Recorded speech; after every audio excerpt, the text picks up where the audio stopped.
Welcome, or shall I say, welcome back to Drop the STEM podcast for another season with talented, inspirational, and accomplished young scientists from different parts of the world who are making a lasting impact today for a brighter tomorrow. I started this podcast in 2019 to infuse science with the humane aspect of it, showcasing the person beyond the project board.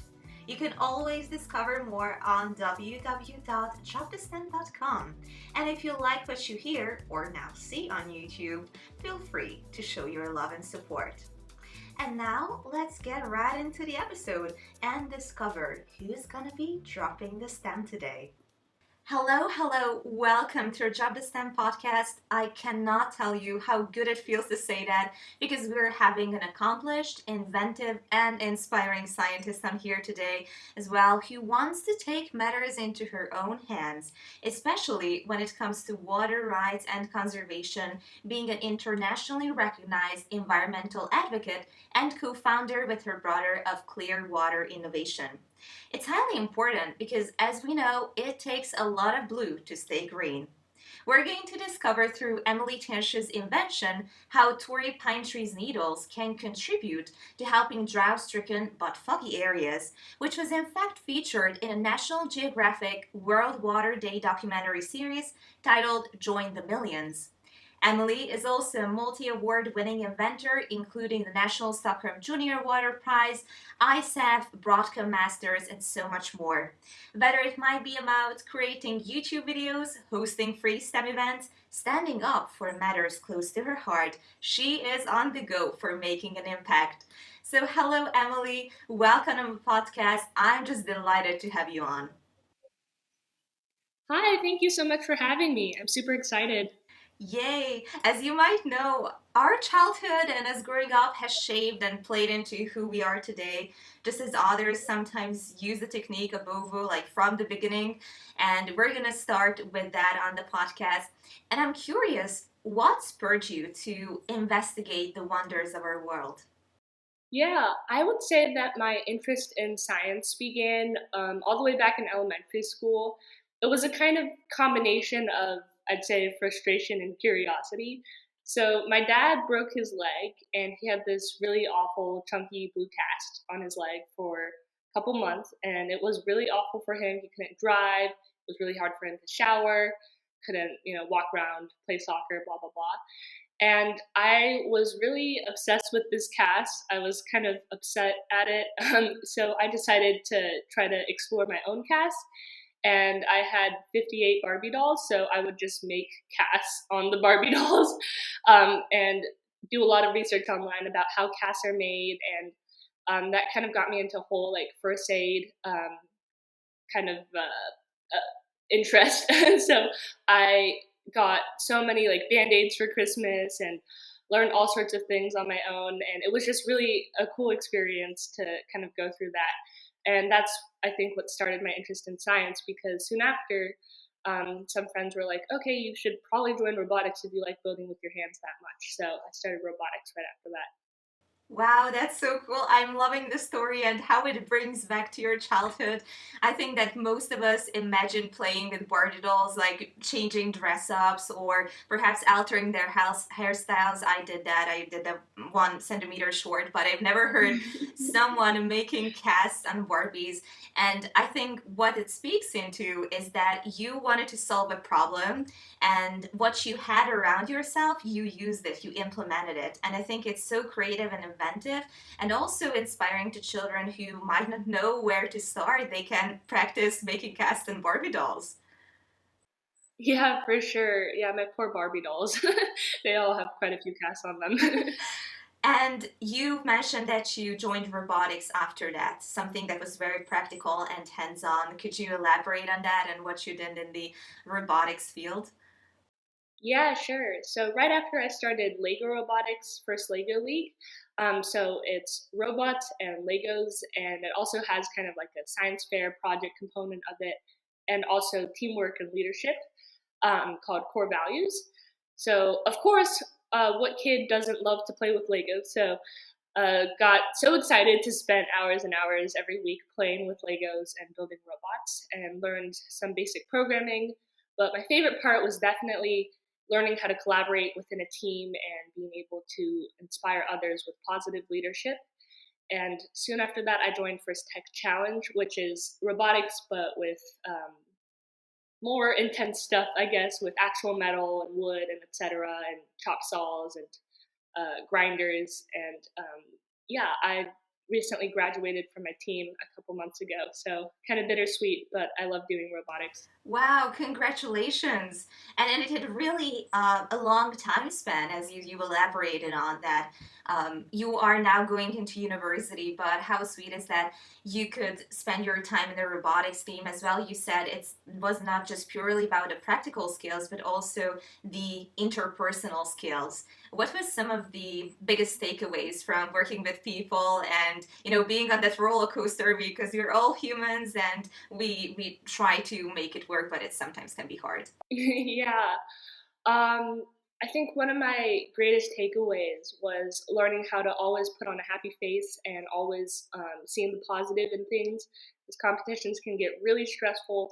For my team, we have this really bad habit of changing the robot drastically a couple days before the competition. The night before, we're all staying up working on the robot. So during the competition, we're very, very tired and not on our best feet. But I think together we've learned how to kind of optimize our spirit, cheer each other up, and just be positive no matter what situation we're in.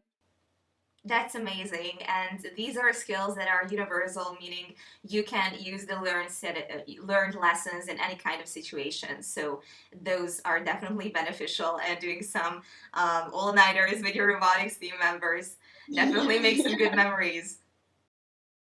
Yeah, for sure. Sometimes, the greatest ideas come from unexpected places. And I know that you're living in California. So we've started with your childhood, we've moved on to finishing high school. But now for this story, let's set the scene. Could you take us back to Torrey Pine State Park and why it was a peak moment in your scientific journey? Yeah, well, my family and I are super, super big hikers. Last summer, we probably hiked every single day. And as kids, we would go to Torrey Pine State Park pretty much every weekend because it's such a gorgeous trail. I absolutely love it. And we live fairly close to it. Torrey Pine State Park is a gorgeous state park. It's right next to the beach, and it also is home to the Torrey Pine tree, which is a very unique tree only growing in San Diego and the Santa Rosa Islands. Um, and as a kid, California was stuck in this decade-long drought. It was horrible. Um, Everything was dead. No lawn of grass remained untouched. I mean, if you walked past a lawn of grass that was green, it'd be like, oh my gosh, what are they giving their grass? This is magical. And we had to limit our water usage quite a bit, and it was just not a great time. And yeah, everything was dead was basically the bottom line. But when we went hiking at Torrey Pine State Park, I noticed that there were these giant puddles of water underneath the tree. And that was really strange. Where did it get the water from? Like, what's going on? So I asked the park rangers about the Torrey Pine tree, and they explained that the Torrey Pine uses the marine layer from the ocean, a very thick layer of fog that comes through, and it condenses it on the needles and uses that to get moisture when there is literally no rain. And I thought, like, wow, that's so brilliant. I wonder how exactly they do that. But because the Torrey Pine is super rare, there hasn't really been any research on the mechanisms behind it. So in the eighth grade, I decided to start my own research project, kind of just for kicks and giggles, wasn't trying to do anything serious, just really curious about it. And did some basic investigations, and the results were just super, like, it was really surprising, not at all what I expected. So I brought it to my first science fair, and that generated a lot of interest among the community in San Diego. So that's what inspired me to keep on going. Wow, I'm loving it because you were inspired by nature in a serendipitous moment, but you took matters into your own hands, meaning that you had that pattern in front of yourself, that curious thing that bugged you, and you were aware that was few research or seriously like none was conducted on that. But how did you move on? How did you quantifiably test that special quality of the pine needles? What was your next steps when you were applying to science fairs in terms of investigation? Yeah, well, when we think of how surfaces interact with water, the main terms that come to mind are hydrophilic and hydrophobic. Hydrophilic being water loving, like cotton, and hydrophobic being water fearing, like wax. And I wanted to test whether the surface was hydrophilic or hydrophobic, or maybe even both. So to do that, I looked at previous studies of how people quantified that, and a lot of them used contact angles, which was great for me because it's fairly simple to do. So they just put a drop of water on the surface, and they look at the contact angle between the droplet and the surface. So I did some basic tests with that using one of those little like medicine eyedropper things and on the needle, and I got this $20 microscope from Amazon that I recommend to literally everyone. It works so well. I'm still using it to the day. Although I do think it's now $30, rightfully so, because it works really well. But anywho, I positioned the microscope to look at the droplet of water and did that a bunch of times on a bunch of different needles. And I found out that the needle was actually hydrophilic. It's water loving, which is really surprising considering that pretty much every other pine is hydrophobic because they are covered in this really thick cuticle waxy covering to prevent water inside from evaporating. And, you know, pine needles are obviously waxy, and I was just like, wow, this is like actually really, really hydrophilic. And I really wanted to get deeper inside of the needle, kind of see what is the entire needle hydrophilic, or are there small patches inside that could be hydrophobic?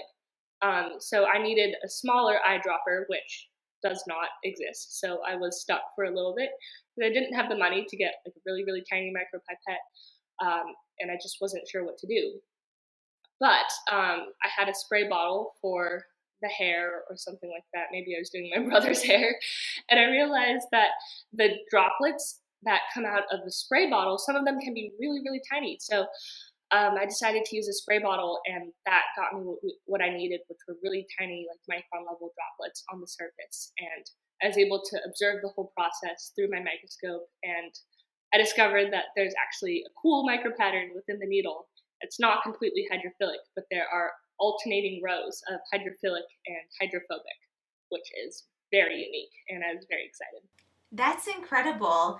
Before moving forward, I just want to ask you what was the name of the microscope? Because I remember it was something special, the $20 microscope you implemented in your research. I believe it's called the Juicin, like Jiusion. I think that's what it is. Wasn't it a Digital wasn't microscope. it a nickname for it, like a dinky donk or? Oh, that's right. Yes, I nicknamed it the Dinky Donk because it is very dinky donkey and it falls apart sometimes. But the main body of it still works well. It's just the supporting structures that are a little bit old at this point. Okay, yeah, that was the bonk, the dinky donk. I really liked that when I read the nickname. So I gotta make sure to touch on that. But yeah, that dinky donk microscope brought you some ding dong moments at science fairs. Yes, Dinky Donks is definitely an MVP. Yeah, yeah, that's right. The minimum viable product. Yeah. And so you had that micro pattern in front of yourself, and what was really interesting is that you said that it had alternating patterns between hydrophilic and hydrophobic. Do you think that that specific property of not having a full hydrophilic surface might help in harvesting or the efficient harvesting of the pine needles? Is there a connection between your findings between these hydrophilic hydrophobic properties and its harvesting power? Yeah, definitely. So at the time, I was also reading a bunch of research papers on other organisms that harvested atmospheric moisture. And one of them was this desert beetle that lives in the Namib Desert, and it's a lot more well known than the Torrey Pine Needle. It's been pretty widely investigated, and it also has chunks of hydrophobic and chunks of hydrophilic. So basically, it has like a smooth shell, and on top of the shell, it's got little lumps, and the lumps are hydrophilic, and those lumps collect the water, and then they roll down the lumps with the help of gravity onto the hydrophobic shell, and then it rolls right into the beetle's mouth. And so in that case, the different hydrophilic and hydrophobic areas most definitely facilitates the harvesting of moisture. And I was pretty inspired by that to try experiments with the hydrophilic and hydrophobic micropattern as well. Although now thinking back, I'm very thankful that I got to work with a needle and not a beetle, because I think that would have made my process a little less pleasant. Even though the needle has quite a bit of bird poop, but it's okay. It's not a beetle. So I wanted to... environment, you can say. Environmental science, indeed. Yeah, it comes with some pros and cons. I copied the micropattern, the hydrophilic and hydrophobic micropattern, onto another surface because I really wanted to just alienate those properties. I didn't want any more confounding factors. And there is where I got stuck again. I think it took me an entire summer to figure out how to copy this micropattern onto another surface, because this micropattern is small. It's not like I can draw it on. Not that that would be precise, or and I was thinking about 3D printing, but that's also difficult because you can't exactly print with two different materials from my toy 3D printer. So I finally, after going through a variety of ideas, figured out that transparencies and ink could work. So I found a transparency that was hydrophilic, and I found this laser toner that was hydrophobic. So I would design the micropatterns in Photoshop, which is great because you can get really precise in Photoshop, and then I would print it out on the transparencies, and that would be a beautiful micropattern for me to do testing on. So with that, I did a variety of experiments optimizing the ratios of hydrophilic to hydrophobic, and comparing it to a plain hydrophilic surface and a plain hydrophobic surface. And I found the optimal ratio actually collects around 2.6 times more moisture within an hour than a purely hydrophilic surface. So I'd say there's a correlation between the alternating pattern and the needle's impressive harvesting. Wow, that's fascinating.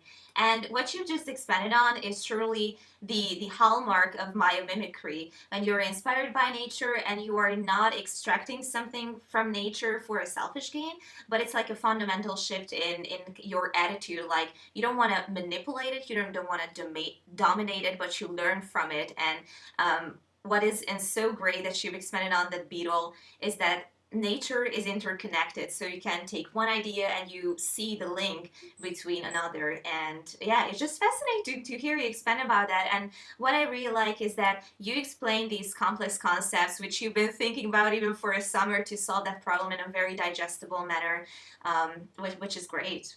Thank you so much. Yeah, nature's definitely a genius. And also an interesting fact, you said that you found that there had to be very accurate measurements taken into when designing it in Photoshop. We know that nature is also a great mathematician when we think about Fibonacci numbers. And have you found some mathematical pattern or equation accuracy when looking at those patterns? Actually, yeah, a little bit.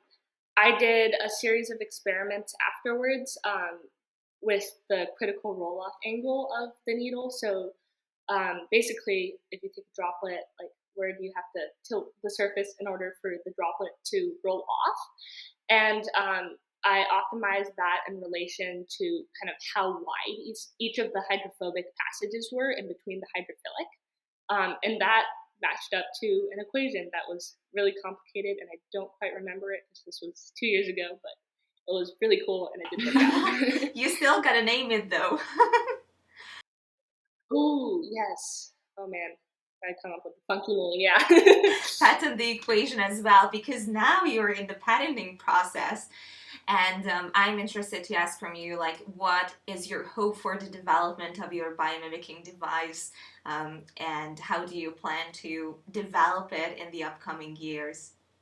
My patent recently got approved back in June, which was I was very, very excited because I submitted it in November of 2019, and this is pretty quick for the USPTO.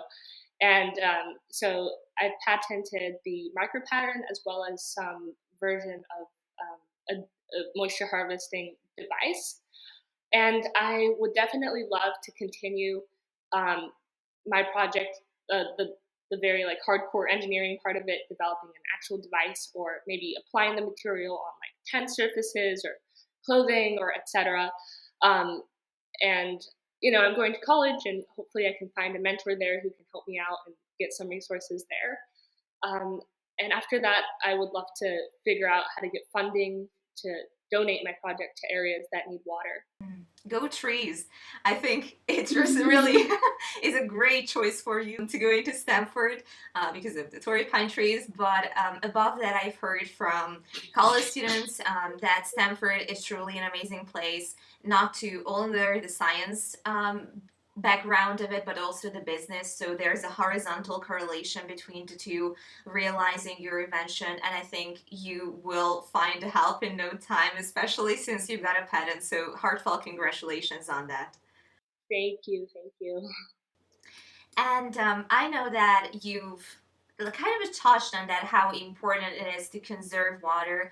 I've talked about this with my friends, that you never truly understand the value of something until you've lost it. And I think it truly applies to water, which is one of our most valuable, if not the most valuable resource we have.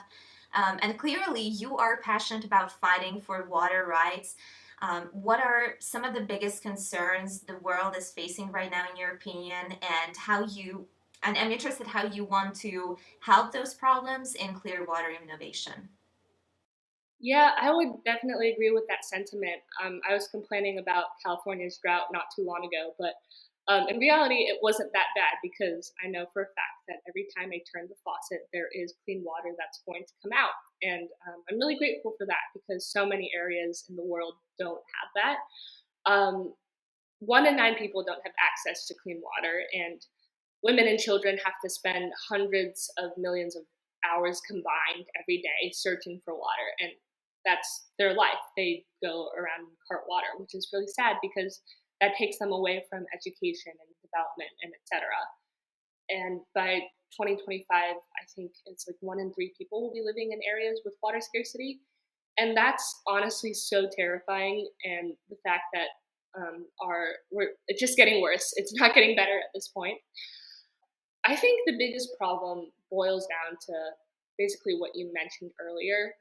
I like to think of it of like financial abstraction applied to human affairs. So financial abstraction, I'm not great at econ. I just heard about this from a presentation and I thought it was interesting. So now I use the term, but it's like when money is further away from you, you're more likely to spend it. Like how it's easier to take out loans and easier to use your credit card than to use actual cash because the idea of money is just so far away.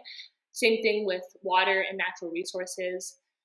When we're living in a place where we can always have clean water, there's always going to be clean water on grocery store shelves. We're more likely to use it and waste it because we don't see right in front of our face the devastating effects of drought and climate change. And I really hope that public awareness actually does something. I hope it inspires people to actually change habits in their lives. But more importantly, I think we're so focused on individual actions like, ooh, I'm so proud of myself. I didn't eat meat this week, which is great. It saves a lot of water. Or, woohoo, I recycled like 3 water bottles. But at the end of the day, it's not really like the individual human actions that make a drastic difference, but more so the big companies and the major policies surrounding water usage that are going to be the most effective at stopping this crisis. Like what we use compares nothing to what Nestle, the company that has been abusing water in the United States and all around the world, is our impact is far less than theirs. So I would really encourage people to lobby to the right people, to sign petitions, and just, I guess, focus on the big picture. And tying all the way back to your question, what does ClearWater Innovation do? ClearWater Innovation is an organization that my brother Kyle and I founded together. It approaches the water crisis from a scientific and youth-oriented point of view. It encourages youth to solve environmental problems from home labs. So even if they don't have any resources, they can definitely get started. And I also love the aspect of ClearWater Innovation where we do a bunch of events encouraging people and educating people about the water crisis. And we also have kind of a journalism segment where we write articles about it. So general awareness, seeking out to youth, and encouraging them to make an impact through their home labs. It's so cool that you transmit that community aspect, because just as you said that individual actions can be nice and a pat on the shoulder, it's really important to come together and fight as a complete unit, so to speak. But I think that also what you said, that the major policies are also going to have an effect on an individual life as well, if they not only focus on abundance and what we have right now, but having a bit of a future mindset and how to take actions in order to reach a goal that is going to help the environment and help humanity and our future generations, because we shouldn't be so selfish to think about only ourselves, but our surroundings as well. So I think that you are fighting for a good cause and something that is definitely going to define the upcoming decades. Thank you. Yeah, it's so funny. I guess human satisfaction is something we really crave, because in some of the past interviews I've done, I've talked about something similar, and then I watched the end interview because obviously they have to cut a bunch of things, and all it mentions is take shorter showers. I'm like, no, that's not what I meant. Like, yes, do take shorter showers, but that's not the only thing. Yes, yes, absolutely. Perhaps they wanted to focus on the very practical aspect of it, but it's better if we dig a little bit deeper and we are not just operating as scanning microscopes, just touching on the surface, or going a bit deeper. Yes. Before moving on, I know, and I mentioned beforehand, which I wholeheartedly encourage the viewers to watch as well, that you've had a National Geographic documentary that you were in, and I know that you talked about water conservation in that, and also the practical aspects. But how was the filming process? It's a big company, and how was that filming day for you? It was so cool, an amazing experience. It was really funny because, San Diego, it's like forever beautiful weather, no clouds, sunshine, between like 60 to 80 degrees, like just a beautiful place. But the 3 days actually that we filmed, the winds were just, they were wild. They could not be stopped. They were truly a force of nature. They were like 60 miles an hour at the highest point. Trees were getting knocked down. There was lightning, but no rain. It was just really strange. And the film team, they stayed in this Airbnb. And they said that the winds were so strong that there was like dirt being knocked out of the roof and like landing on them while they were sleeping. So it was a very strange weather pattern, to say the least. But we still found pockets of sunshine to film beautiful things. And yeah, the whole filming process was just really cool, because seeing the behind the scenes of what goes into that, like we had 3 days of footage condensed into a 2-minute video, and there were just things like they had me walk around for a really long time and like look meditative, and I was like, oh, what does that mean? I had to channel my inner, probably non-existent actress, and things like when I pick up needles for testing, I try to touch them as least as possible, or I use gloves because our fingers have oils that would mess up the micropattern. But with them, they were like, stroke the needle, look at it fondly, and pretend like you're observing it. It was really funny, and I tried my best. I think it turned out okay. So that was really fun to do. And also when we were filming the interview part, we had to push it back for quite a few days because of the wind. But after we were done filming the interview, we had to sit like, silently for 30 seconds while they recorded the sounds of the entire room. So that way they could subtract that video from all of our prior videos with my voice in it to get like a really pristine sound. And I was, wow, that's really precise. But yeah, I love the team. They were super, super cool. And I'm really grateful for the opportunity. The video is really beautiful. And oh yeah, they flew a drone over Torrey Pine State Park. They like set up a drone in like 2 minutes and flew it. And I was really impressed by that. Yeah, you were walking up with your family on the top of the mountain, and that drone shoot was truly, I think, a bomb start to the video. And I think you did more than okay. So you could definitely channel that inner actress of yours.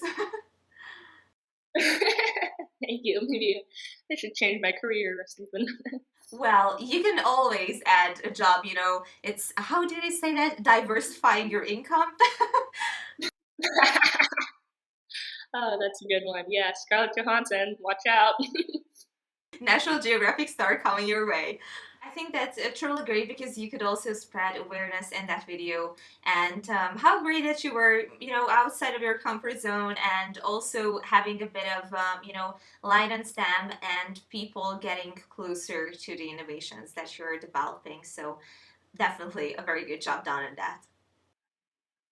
Yes, yes, thank you. And you also participated at Broadcom MASTERS, which is, I guess, for middle school students, and then for bigger students in age, ISEF, where you got a second prize. And we can say that you've spent a considerable amount of time there. And I'm interested, what has being a Society for Science alumna brought into your life? Oh man, so much. I like to say that like every time I go into a science fair, I make so many like not just friends, but like really, really good friends. I just click with everybody I meet in science fairs because we're very like-minded, but at the same time we couldn't be more diverse. Um, so the network of friends and also adults that we get to talk to is just incredible. And it's great because going into Stanford, I feel like I know so many people, not just in my grade, but also in higher grades through science fairs. And that makes me feel a lot better walking into a brand new atmosphere. And being a SSP alumni is it's just so inspiring. Um, like how lucky am I to be able to be surrounded by these people who are just that motivated and so brilliant and really just pressing forward. And yeah, every single science fair I go to, I walk out super super motivated. And in my sophomore year, I went to this string of like three pretty much back to back science fairs.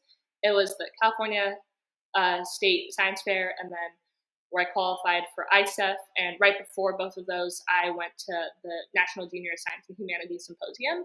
So by the end of it, I was like, Mom, this is it. I'm dropping out of school. I would like to work in a lab 24/7. Like, excuse me, I'm sorry. I have to do this. Of course, that was a no-go, but I only had 1 month more of school, and I was able to work in the lab full-time pretty much for my summer.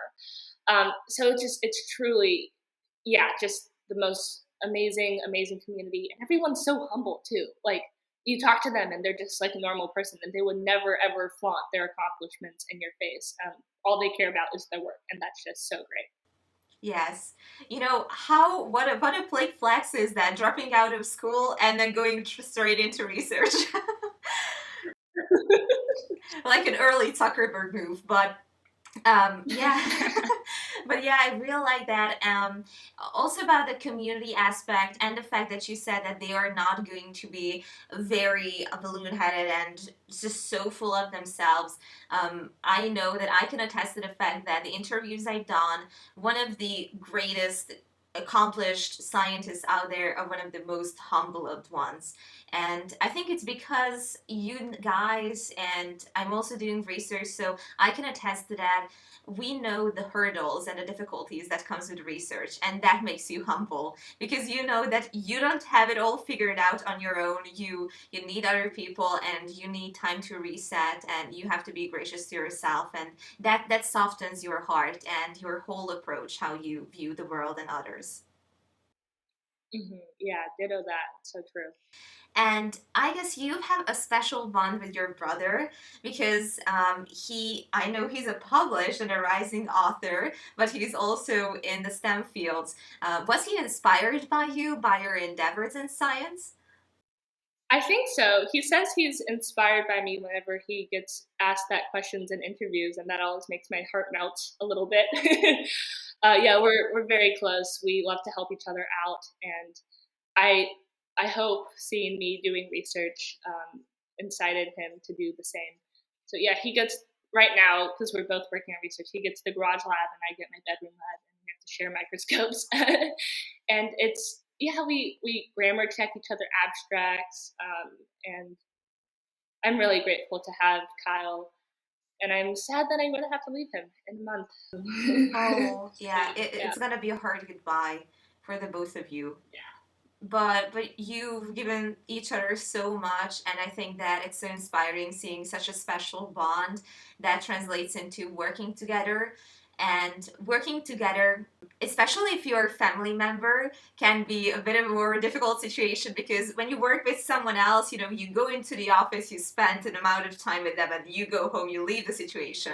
But I think that if you come along or get along well, it can strengthen your bond, which happened in your situation. yes, yeah. And he cooks too. He's a really, really good cook. Like gourmet. I don't even know what, but he cooks for me like pretty much every day. He makes dinner for our family, and I'm going to miss that quite a bit. Wow, really? What's your favorite meal or dish prepared by your brother? Couscous. I love couscous. I don't know why. The texture is just so cool with like bell peppers. It's so good. Yeah, yeah, it really does sound good. Okay, yeah, he's really a renaissance man, you know, being in STEM, writing books, cooking. Yeah, very well rounded. He is, yeah, he's a good dude. Back into science fairs, you've participated in a few, as you've mentioned previously, but what would you include in your top tier highlight moments of science fairs you participated in? For ISEF, I would say some of my favorite moments were late at night with my roommates having deep conversations about science and feminism and politics and just all around because, oh man, the group that I traveled with, the girls and the guys, of course, but the girls were who I hung out with the most because we had to share a room. They were just so cool and like, wow, their ideas were just really, really inspiring. And I just love being able to converse with them. And at ISEF, I messed up my poster. I forget what, but it broke some SRC rule. So I had to redo it and then reprint it in Phoenix. And that was very, very stressful. And I had to stay up very late. But my friends they stayed up with me to do their homework. And it was just such a blast. Something that I would definitely do again. And I learned a lot from them on that trip. So that was definitely my highlight of ISEF. For the Broadcom Masters. The Broadcom Masters was a really challenging trip because it wasn't just the presenting the posters, it was also leadership exercises. So they took us all around Washington, D.C. to do these science projects in groups of 5. So some of them were we have to build a remotely operated vehicle, like a robot that goes underwater and picks up a sample of soil and comes back up. We also had to design a brain for 100 million years from now, and just funky projects like that. Super super fun. Really enjoyed it, but they really filled up our days, so it was really exhausting. And plus, the time change from California to DC was pretty difficult. And I loved the people there, but it was just pretty stressful to say the least. So um, the award ceremony where I found out that I won a grand prize, like, oh man, that was just everything to me. Uh, it made me so much more confident in my leadership skills. I was having a bit of an identity crisis during the competition because I felt like sometimes I had to pretend to be like an extrovert when I'm most definitely an introvert. And I was just worried that, am I enough? Is the way I communicate like appealing to people? And I was just um, really concerned about kind of the way I presented myself and to just have everything that I was kind of just like confirmed as a person, like I am enough, I'm a good leader, I am a good scientist, and I was just so, so grateful to have that opportunity. Wow, a lot of things. Like, first of all, midnight conversations are the best. And, I'm just grateful to hear that you've had such a helpful group of friends with you that you could make so fond memories with. And really interesting what you said that perhaps we have a predisposition that introverts cannot be charismatic leaders. But I've thought about that for a while because being an extrovert myself, I really like hanging out with introverts because they do not have that, very perhaps outgoing charisma, but there's this very calm energy. There's this stability with introverts that can be a very good and outstanding quality, even though you're not the one always to grab the microphone, but you represent a stable force. And I think that introverts should be appreciated in the scientific community. Just want to put it out there. Yeah, thank you. It means a lot. I think I'm technically an ambivert now. I took the test, but I feel like an introvert. Okay, what test did you take? I gotta ask. Oh man, I forget the name. Is it the Myers-Briggs MBTI. one? Yes, yes. Although now that I've learned about the bad origins of it, I probably wouldn't take it again. But yeah, ambivert slash introvert question mark. I don't know. I think that also the experiences that you've had at science fairs have helped with, not just like, not the introversion because it means like where do we gain the most energy from, where our social batteries are going to be refilled. I know a lot of introverts who went into science fairs and they came out as extroverts in their opinion. So I think there's a whole personality change, identity crisis, everything thrown into the mix. Oh yes, What I've seen in your expansions on how you do research is that you have a problem and you look around yourself and you find an item, you find an idea that is going to fit as a, what was that game called? Like, okay, we can say like a Tetris piece or a Lego piece into what you've been looking for. But how can someone start solving environmental problems? Because I think they seem as a daunting task at first, and they might be facing some possible obstacles like lack of resources, support, or motivation. I think people just have to know that everybody wants to help you. Like in this community, everybody wants to support each other. So if you have an idea and if you have any questions, like find a professor in that area and literally email them. Email them. They want to help you. They want to support you because you are doing a really, really cool thing by putting yourself out there and getting started on a new idea. Email me. Yeah. And, send me a message on LinkedIn and I'll respond. And if there's any, like, because I know brilliant ideas are just such like kind of like an abstract concept. Like, what do you mean a Dean Don moment? Like, it's so hard to get to that point. But sit in it, think about it. Shower thoughts are the best thoughts. Read papers, explore the area. As long as you truly put your heart and soul into it, which is what you will do if you actually care about it, then you will be fine. You will be okay. Don't worry about it. Be confident in yourself because you got this. Yeah, when there's a will, there's a way. I 100% agree with that. Yes. And the listeners, especially if they're starting our research, should follow your advice. I know that at times I sent like emails to professors who were very big names in the field, and they responded. Like, they are really helpful, so don't be afraid of the titles. Just be sure about your objective and be open to criticism and learn from your mistakes. Definitely. The next one is going to be linked to a number. So if you were to list 3 essential characteristics of a scientist, what would those be in your opinion? I think the first one is persistence because science can be really frustrating, and as long as you stick with it, you're going to get somewhere. It may not be where you wanted to go originally, but it will be somewhere, and that someplace will be very productive. The second quality, I'd say, is being humble, like you mentioned earlier, because nobody ever will be able to grasp science in its entirety, and no one will ever be able to come even close to that. And that's why there are many scientists specializing in many different fields. and that's why they need to come together and work together. So being humble and being willing to ask for help, being willing to acknowledge when you don't know what you're doing or you're not right, I think that's really important. And the third one, I think, is the biggest one. And I find that this is a quality in the people I admire most, are the people who are really, really big dreamers, and they're focused on long term, um, instead of being obsessing over like, oh, this competition or, this short term accomplishment. They truly, truly see what's out there and see how big of a field there is to grow in, how science is, anywhere you go in science, you're walking on unpaved territory, and they really revel in that. So humility, persistence, and being a big dreamer will, I think, get you to a lot of places. Yes, I'm loving those three qualities because I think that if we were talking about biomimicry, I was just reminded of salmons who have to, especially the mothers, have to migrate to a lake and to go up north, and they have to swim against the current. So they have persistence, humility, and the big picture to get to the lake and lay their children. That is a good analogy.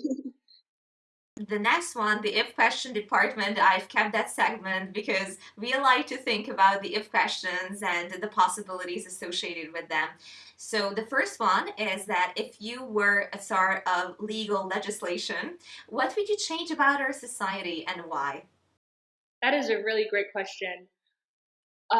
This is not very related to my project, but I do think the healthcare system needs to be completely, at least in America.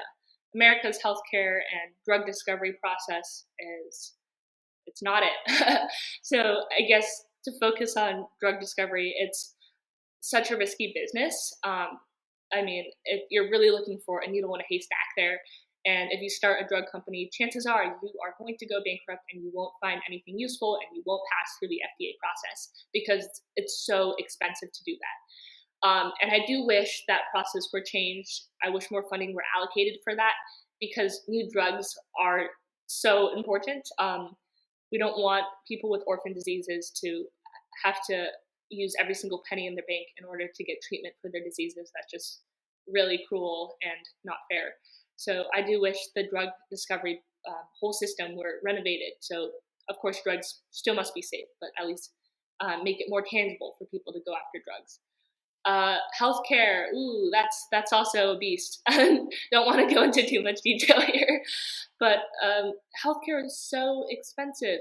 So expensive. I mean, why are people dying when their diseases are preventable? Like, that's truly a tragedy, and the United States spends the most in healthcare, and it's not very effective. So that whole system needs to go out the door.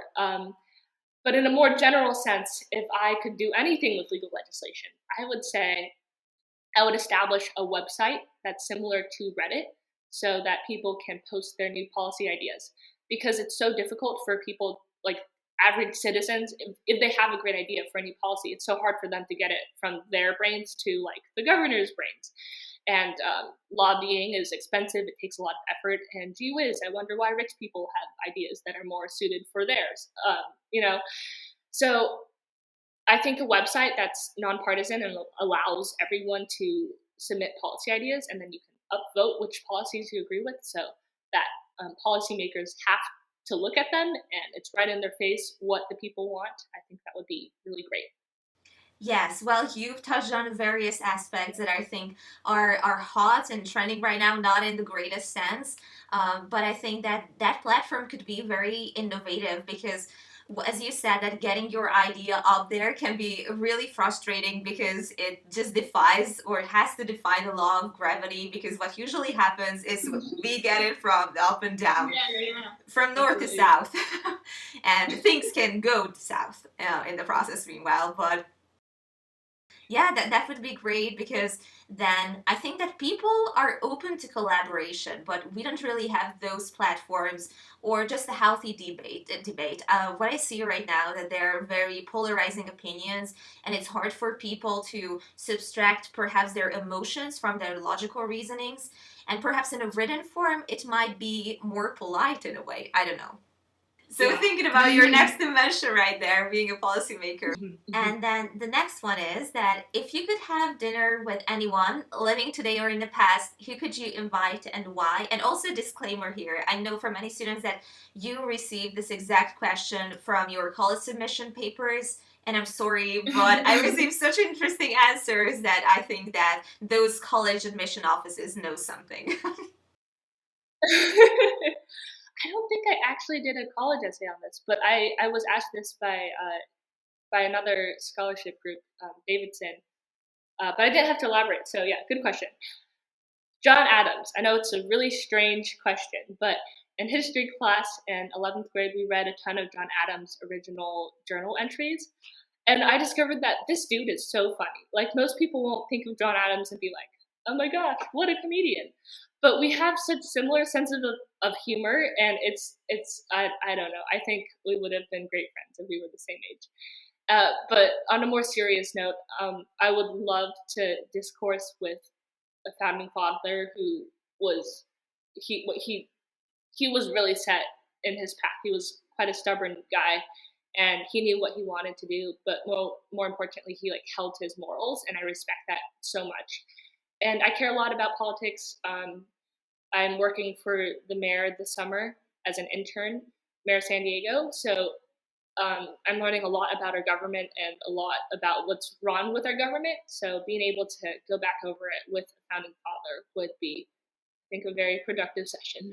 Yeah, that would be amazing. And just to hear his opinion on the politics of today, have a conversation on that. But since you're working for the mayor, I'm interested, have you had some culture shocks in terms of getting into politics and seeing the nitty-gritty details of working in that office? Were there some unexpected things associated with it? Yes, absolutely. The mayor of San Diego, I'm super lucky. He is just such a great person. Like, he is so genuinely kind, and he always takes time out of his day to say hi to us and ask how we're doing, and just like a wonderful, wonderful person. And the entire office is just such a great environment, and everyone's so spirited and driven. But we're also in charge of like customer service, essentially. We take the phone calls, and we respond to the emails, and we get quite a bit of hate mail because our mayor is gay, and I've been yelled at quite a few times by different constituents, and it's quite interesting. Some people are pretty nasty, so those would be the culture shocks. But in terms of the office itself, it's wonderful. It's everything I could have hoped for, and in the future, I hope to model anything I do off of that as well. That really is a culture shock, and that speaks into also cultural issue as well. But I really like that you not only like working there, but the personality and the whole attitude of the mayor makes you feel like you're working in a positive environment. And I think that it's not always about the professional aspects of a person, but I think Maya Angelou said it, that you don't necessarily remember the words someone said, but how that person made you feel. And I was just reminded of Yes. that as you were elaborating on him. Yes, yes. Oh, yeah, that's a great quote to describe it. And the next department is the this or that game. So, as the question suggests, you gotta choose between option A or option B. Cool. All right. So, we've talked about water a bit. So, let's jump right into it. The first one is swimming in a pool or in the ocean. Ooh, ooh. Oh man. See, I like both of them, but I don't do either one of them very much, which is kind of tragic because I live right next to the beach. Um, I'll have to go with ocean. I love boogie boarding. It's so much fun, minus the sand everywhere. But boogie boarding is great, and I love the how dynamic the ocean is. I gotta ask, what is it? Bugging boarding? I might have misheard it. What is it all about? Surfing for non-coordinated people like me. So you just it's like a smaller board, and when a wave comes, like you jump on it, so like you're lying on your stomach on the board, so you're not going to fall over or anything, and then you let the wave take you back to the shore. Oh, I just discovered that I did that already. What do you call it?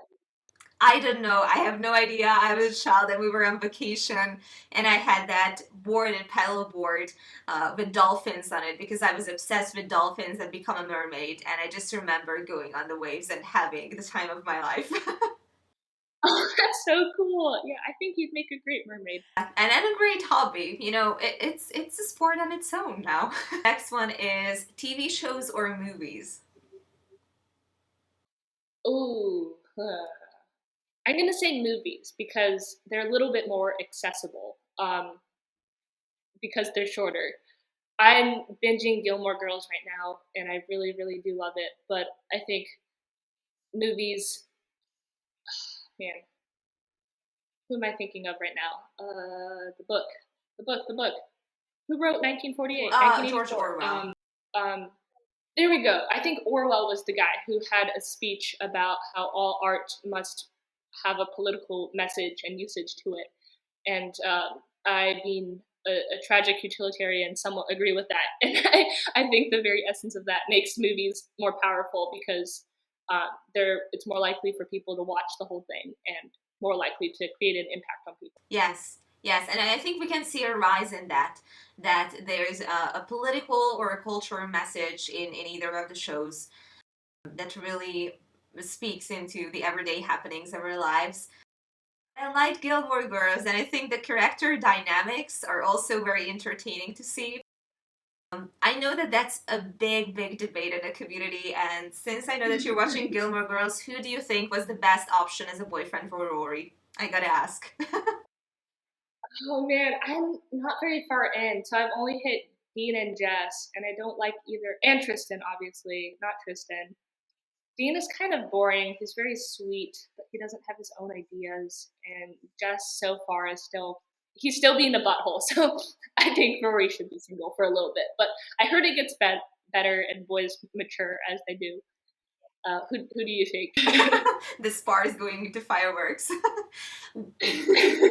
Well, I mean, I have a predisposition because Chad Michael Murray, who plays Tristan, I know he is a very detestable character, very detestable character, but I've seen him in other films, and you know, there is just some banters going on between them in school that I think keeps this show a bit spicy. But of course, PJ. But I think I like them in the show, and I mean, it's really hard. I cannot either choose between them because, as you said, that Dean is a softie, but without that stamina, which I think we're attracted to. But here's Jazz is a bit too rough. So I think if he softens, I'm not gonna say any spoilers, but if he matures, maybe he's a better option. I don't see very much going on with Dean right now. Yeah, I guess Gilmore Girls would be the perfect example of why you don't need political commentary in order to make a good a good TV show, minus like the feminism. I don't know, the political ones just stand out to me the most. But yeah, I love Gilmore. Yeah, movies just bring a little bit of escapism, as you Mhm. said, that you don't have everything thrown into the mix that's happening right now and that's featured on the news, and that's why I'm loving 90s and 2000 movies because that have that essential element of innocence. And Yes. yeah, okay, we are on the same page on that. And the next one is if you had a superpower, would you choose invisibility or super speed? Invisibility.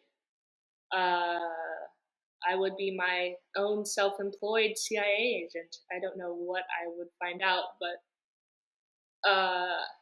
actually, I take that back. I would choose invisibility so that I could steal brownies at birthday parties without um, retribution.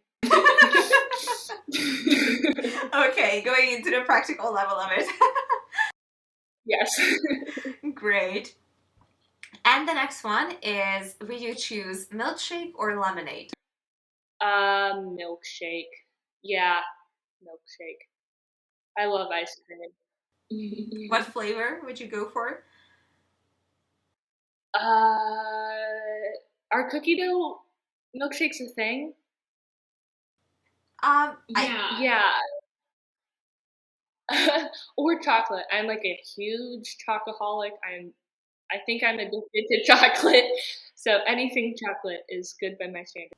Okay, yeah, good choice. It's like chocolates are a girl's best friend next to Oh diamonds. yes. And I know that you were a four-time medalist in the National Latin exam. So, which is an accomplishment on its own. But the next one is going to be linked to two very bad dad jokes in Latin or related to Latin. And you gotta choose which one you like better, all right? Oh dear, I hope I can still translate. Okay, I got this. Not that Latin. I don't know Latin, so no pressure. Oh, okay. We're related to it. Okay, so first one. Why did the insect that sucked blood every day decide to start taking Latin lessons? I have no clue. Yeah, go ahead. I'm thinking of vampires right now, and I'm assuming that's not the right direction. Wait, I'm gonna read it again. Why did the Okay. insect that sucked blood every day decide to start taking Latin lessons? He was trying to be romantic for his wife. Oh. That's good. That's good. The second option. Why was the father so proud that his son scored a 40% on his Latin examination in college? Because he always wanted his son to excel. Oh, that one. That one. That was good. Going with option number two, yeah. Does, knowing Latin help into the research, or perhaps you want to take the medical school route? I'm not sure what you're planning in majoring in.